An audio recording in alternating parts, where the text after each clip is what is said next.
Hey guys, Talking Dave over here, the dorky talking black guy that's just trying to get by. And welcome to another edition of Helltober, my celebration of horror and Halloween for the month of October. You know what I find it's a lost art in movies nowadays? Anthology films. Anthology films, for those that don't know, are movies that are broken up into smaller segments telling multiple short stories within an overarching theme. And basically, I tend to actually really respect and love anthology movies because it's more of a collaborative effort. And, you could tell that different people actually had their hands on it. But even though different people had their hands on it, they all find a way to come together to tell one cohesive story as well as telling different smaller stories as well. So, yeah, that's a great description that I made and everything. But overall, it displays how, basically people are able to put their own work as they want it, as well as collaborate with other directors to actually have one focus, even though each of the stories are different. One of the reasons why I love anthology movies is because it actually is very effective storytelling, especially in horror. Horror is one of the things that most people don't really catch up on or don't really appreciate about horror is that horror actually is a way that challenges us with our fears, allows us to face our fears, but also teaches us a lesson through these fears. And anthology movies tend to actually give us multiple sides of basically that particular lesson, and you'll see me every Helltober at least covering one anthology movie. And since this particular Helltober is actually a celebration of George Romero's Living Dead movies, I feel that it will be nice to talk about one George Romero movie that is not part of the Living Dead series. Creepshow. In celebration of not celebration, but more of a love letter to horror comics in the 50s and the 60s, George Romero decided to collaborate with a bunch of other people to produce this anthology movie, and to be honest, is one of the best anthology movies that has been created. So, what is the overall plot of Creepshow?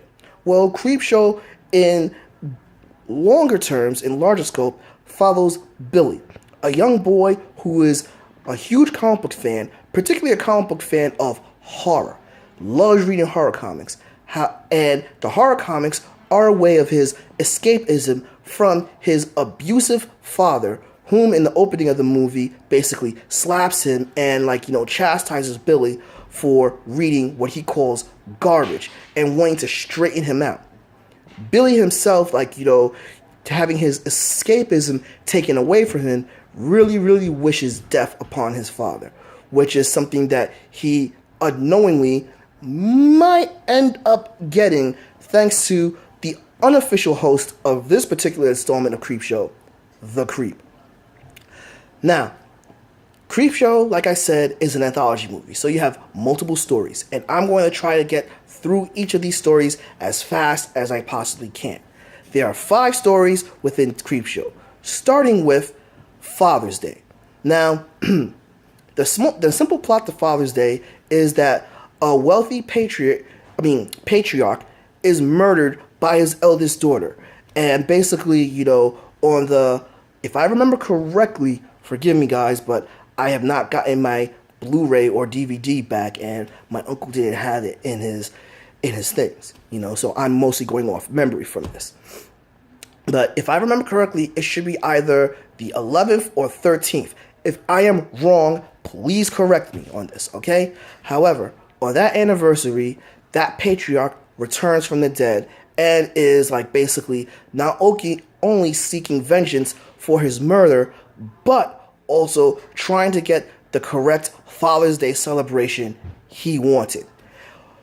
Wow, this particular one is something that I tend to reference a lot, both on Father's Day and basically on birthdays of people, because this actually has one of my favorite lines of all movies. Where's my cake? Where's my cake, Grace? No, where's my cake, Bedelia? I say Grace because I knew a chick named Grace back in the day, and I felt it rhymed better. But the actual quote is, "Where's my cake, Bedelia?" And this particular segment, while it's a zombie coming back, it is not the zombies that we know from George A. Romero. This particular zombie doesn't eat people. He actually flat out murders people by either twisting their heads off, dumping heavy tombstones on them, or itself scaring the crap out of them to death. And this is actually, while it has a couple of people here, a notable cast member is actually a young version of Ed Harris in this movie, which I was like, whoa, that's Ed Harris? Holy crap, gotta admit though, age is better on Ed Harris. Anywho, the next story in this is the lonesome death of Jody Verrill. My least favorite of all the stories. In this one, we have a backwards farmer, aptly named Jody Verrill, who actually, when he wakes up one night, a meteor crash lands into his backyard, and seeing this meteor crash land, he starts noticing that plant life actually rapidly grows, not only in his immediate home, but also tends to grow onto himself. Now, I did not realize this at the time, but the actual death of Jody Verrill story is actually a short Stephen King story called Weeds.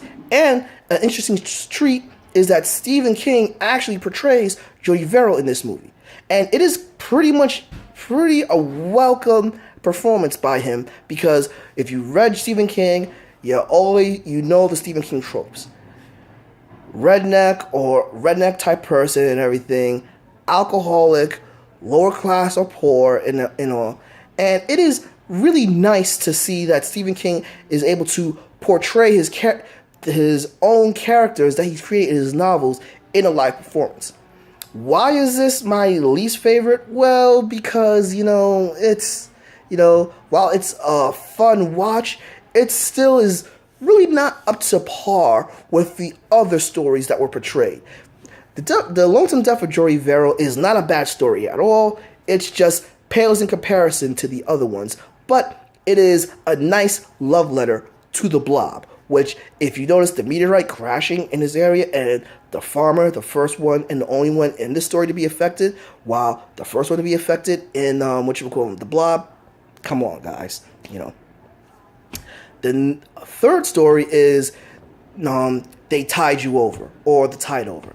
I keep forgetting the exact name of this particular story, so once again, if you want, correct me in the comments below, and everyone. Now, in this particular movie, there's another theme of basically, a rich person being the antagonist. And in this one, very similar to another Stephen King short story, which I will talk about in next Helltober, we have a guy whose wife ran out on him. And unlike, Father's Day, you don't actually see how physically abusive or how mean this guy is towards his wife and everything. But you get that sense because, I keep forgetting the guy's name, but the character's name is portrayed by the highly underrated Leslie Nielsen. Leslie Nielsen, more known from the Naked Gun movies, was one of the most underrated actors because, he could actually do a villain quite well, which you saw in this movie. And, basically, Leslie Nielsen's character actually confronts, his wife's, lover, played by Ted Danson and everything. And Leslie Nielsen actually basically says he's a guy that's trying to protect his investment and everything, or protect what is his and what's rightfully his. However, Leslie Nielsen realized that he goes too far when basically the consequences of protecting what's his actually ends up being turned around on him. seeing Leslie Nielsen and Ted Danson together in this movie is actually a really good treat. And basically, it's a reminder to us guys that even though if we get a lot of money and even though you could get a particular chick, despite my negative personal experiences, you can't always win love with just money. And there are more things that actually, there are things that will actually cause a lady to leave you if you don't properly take care of her and everything. And you just can't take care of most chicks with just money. The best story of Creepshow is The Crate. Holy crap. Now, this one is another Stephen King story. However, oh good God, this is the best pulled off, executed story in the whole movie. Pretty much you have basically another highly influential guy and everything who has a wife who is a loudmouth drunk and everything and belittles him a lot. And he works in a university where some of his colleagues end up finding a crate, and this crate actually holds basically a beast inside. It's like a bit of a combination of like a werewolf and a demon and everything. And he's killing everybody that is actually trying to open up the crate. And one of the reasons why I say that this is the best executed one, the horror elements are there. You have the the social satire greatly pulled off by basically the complexities of men and women, by also how even when you're privileged, you can still be unhappy within your privilege, and how you can be more comfortable with those that are not as wealthy as you are and everything. And it could also goes into basically a bit of domestic violence or mental abuse and everything. And to top it off, the horror elements are just keen. And we have great performers in this particular one. We have the legendary Hal Holbrook and everything. He is a horror icon, and he's one of those decent horror actors that as well was very typecast and is very underrated. And we have the stunning Adrienne Barbeau in this movie. Adrienne Barbeau, if you guys don't know who she is, oh my God, for those who are fans of Norman Lear, you will know her as basically Maud's daughter. If you are fans of Batman the Animated Series, this is the voice of Catwoman. If you're a fan of John Carpenter, you know her in basically Escape from New York. Interesting enough, she is also John Carpenter's ex-wife and everything. And Adrienne Barbeau was so hot, one of my top crushes of all time, All right, we're coming to the last story, and quite honestly, my favorite story. They Creep Up on You, And this is a simple yet very effective story where basically, a rich guy who is a germaphobe locks himself in his penthouse, kills a cockroach, only to find that his penthouse has now become greatly infested with cockroaches. You see how evil this guy, Mr. Pratt, is. Not only how evil he is, and as well as how racist he is. And how he has caused the death of one of his employees and everything. And this is one of the more simple and effective stories that every chick that I know that has watched Creepshow hates this one. And I love it because basically, you got the fear of what's actually there. The fear of being unclean and everything. While you try to be sanitized and everything, how far you go with your own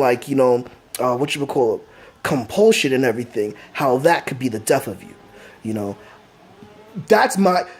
They Creep Up on You is pretty much my favorite story of them all. While I still say that The Crate is the best one, They Creep Up on You is a lot of fun, and maybe it's just the boy in me, but seeing the cockroaches attack, oh man, there's just pure joy in there, So those are the stories within Creepshow, and to top it off, that's Creepshow in a nutshell. There is a great epilogue with Billy getting revenge on his father and all, but with great stories, great characters, great actors, awesome horror in it, and as well mixing some comedy inside, Creepshow is amazeballs. Agree? Disagree? drop me a comment below. Follow me, give me a like. Follow Token Dave on Facebook or on Twitter at TokenDave80. Subscribe and ring that bell so you know when a new video loads. But until then, this is Token Dave, the dorky token black guy who's just trying to get by. I'll catch you guys later.